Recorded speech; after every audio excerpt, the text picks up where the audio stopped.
here's a few things you're gonna need. You're gonna need something to catch your oil in. Alright, and okay, this is where we at for real. You're gonna need yourself. I'm gonna show you some more stuff for a regular oil change, but we're not gonna shoot on video because we already got that video done. Alright, you're gonna need yourself this 11/16 socket. That's gonna be for taking your drain plugs off. You need this 3/8" socket with an extension. That's gonna be to take off your, what is it called? The cover that's covering up the filters. You need yourself 2 filters, one for each side. And don't go by what I'm doing right here, y'all. This is what I'm using. This stuff is good for the Kubota UDT, but Kubota is asking for UDT 2, I think, if not 3, but I think 2, which is like the 2 and the 3 on it is just like a more advanced. Like they had UDT out, then years later they come out UDT 1, 2, 3, 4, 5, 6, 7, 8, 9 of them, whatever, you know. So that's all that means. You're gonna need yourself a vice grip and some kind of towel to wipe up with. And I got a absorbent thing to get up stuff like spills. But some people use, I think, 2050 motor oil for a car. You can use, they say you can use conventional or synthetic, but I'm going with this. I got some more stuff I had got,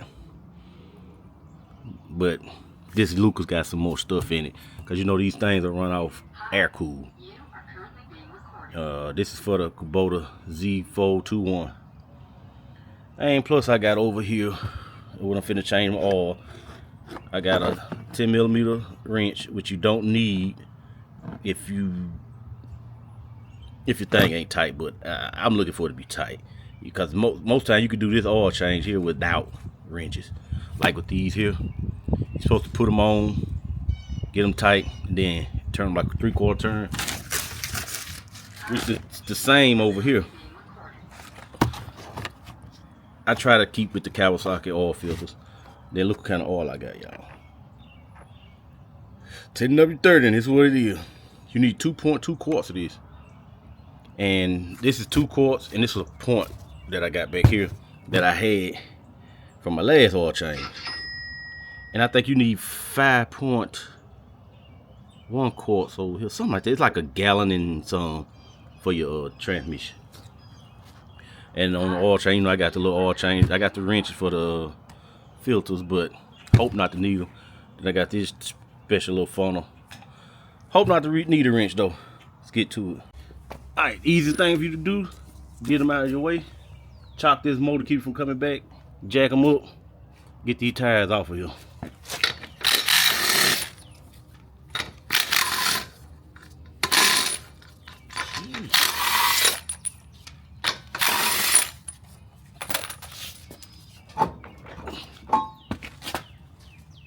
Alright, can you see me?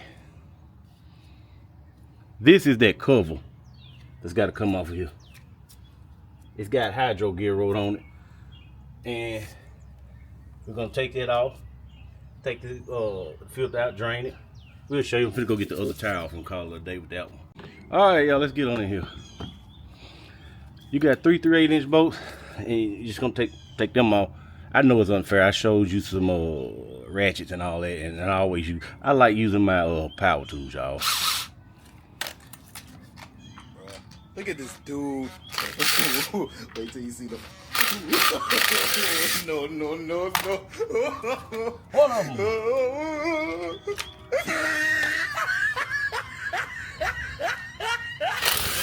Look at the top of his head. 3 of them. Look at his lips. And it's full of crud. You for surely want to get that out of there. Y'all, I'm kind of giving y'all the best views I can get. But now we just proceed to take off this what you call this thing? Filter, y'all. Filter. Yeah. Let's see if we gotta use a wrench. We sure do.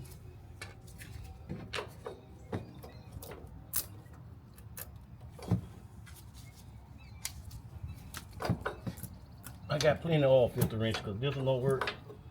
You bet I got another one.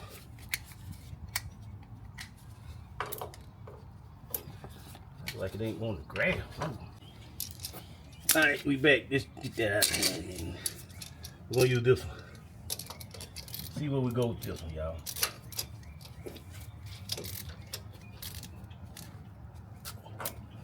Come on. Grab it.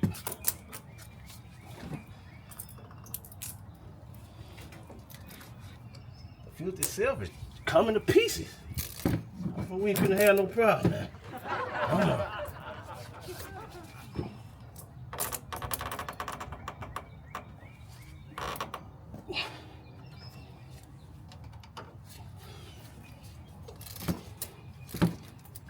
Hard to grab with all the paint coming on.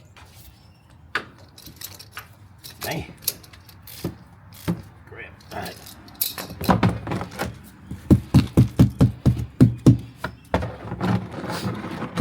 Line them up. Get all the oil out.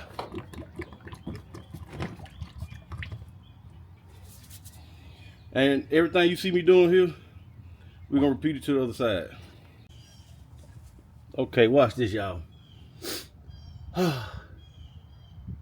It's to a slow drip. It's good enough. But there's a debate out there, y'all. Here's what I'm using anyway, by the way. Hydro Gear commercial.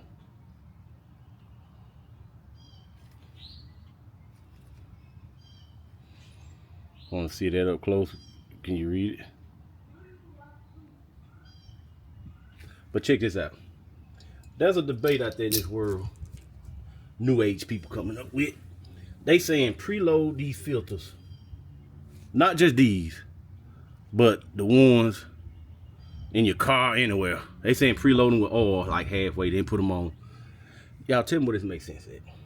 Oh, by the way, I forgot to tell you. You want to do this with your oil like less than 100 degrees because you don't want it to be expanded and all that on you. And next thing you know, you got an overfill problem. Which is kind of hard to overfill it too, kind of sort of.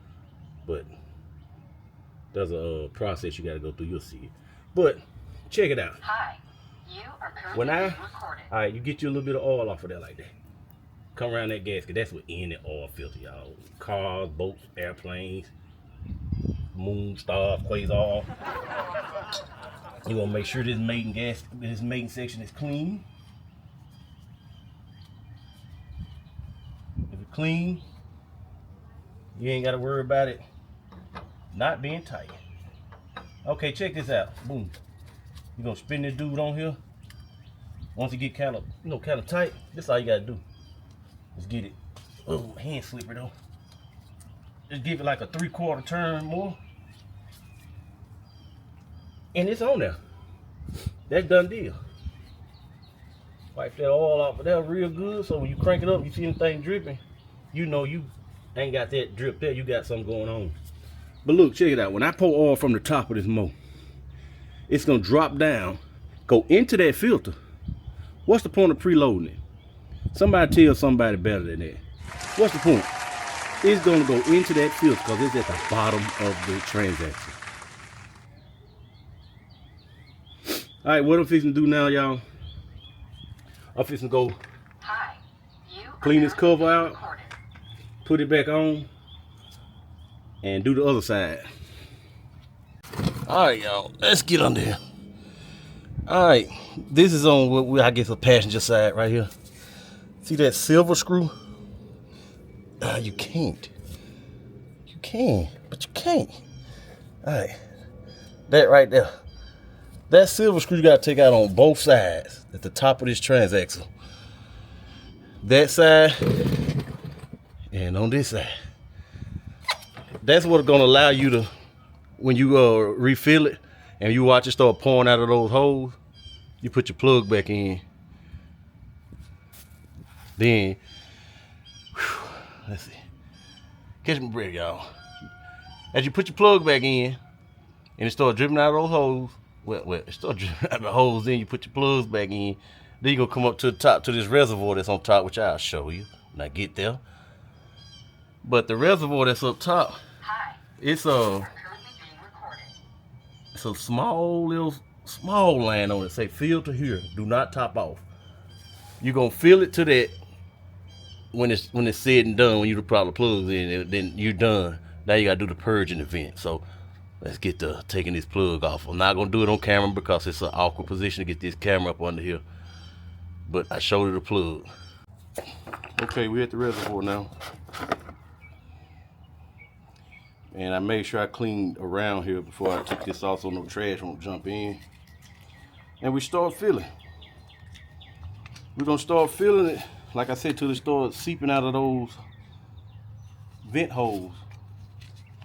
If I can get the top out, there we go. When it starts seeping out of them vent holes, you put your plug back in. And we're gonna get to that part too. So it's gonna be a minute. If you live in a cold environment or you're doing this on a cool day, make sure you keep your oil in the house or in a warm place so it'll be easier to pour. Cause it's got to go through those two little small lines. And see, as I'm like right now, I'm just letting it sit. See there? It's got to drip through two little small lines to get down there. So you're gonna be a minute. You don't want your oil hot and cold and sticky. Like I said, you want to do this while it's under 100 degrees too now. While your engine is under 100 degrees. How about that? Y'all look at the mess I made. Look at it. I took my eye off the prize for a second and it ran. It ran like a slave. Oh my God! Alright, what we're gonna do now. See where it say full cold? We're gonna fill this reservoir up till it get to that full cold mark and call it a day. But while we at it and while we on, alright, you put it in neutral. See this little switch? You pull this out, lock it back. Now your tires in neutral, won't mess your gears up, transmission up. While I'm at it, I'll go ahead and get my tires up to pressure, 20 psi. So we set this dude to 20 psi. I'm gonna do all four of them though. Right now, we showing 9. It's gonna cut off at 20.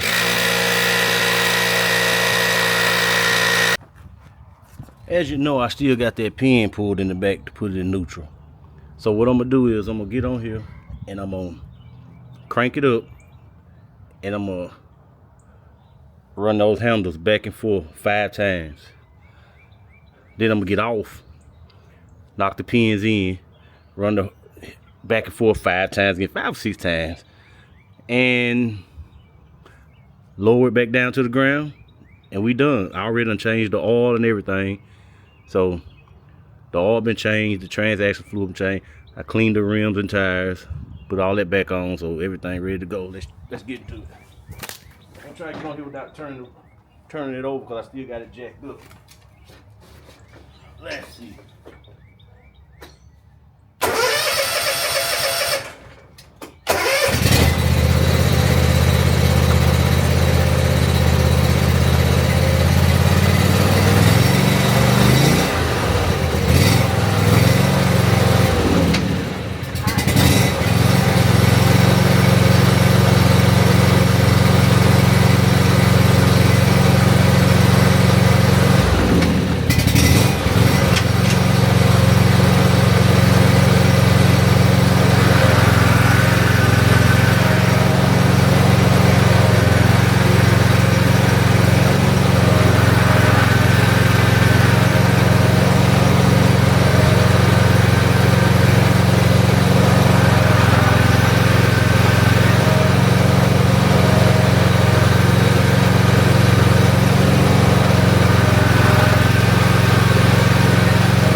back in.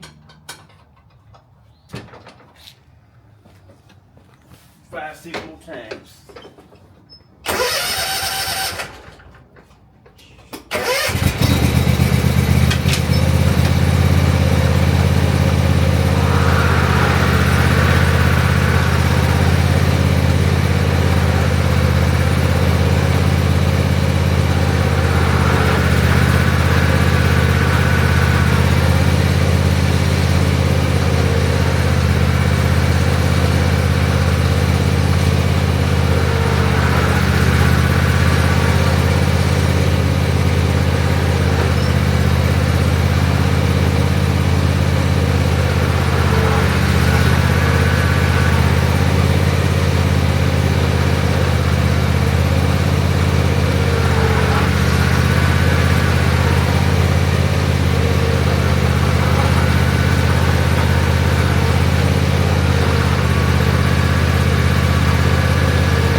You good to go. All right, something I try to get y'all to see. Well, I said don't go by what I say, because Kubota themselves gonna tell you to get the Kubota UDT. I think it's 2. They're gonna tell you that's what you got to have. Some places will tell you that like the dealers, they will tell you just use this 2050 motor oil for a car and you good to go, good to go. There we go. But like I said, I got this. And as you can see right here, it says meets or exceeds the following specifications. And right down in the area of somewhere,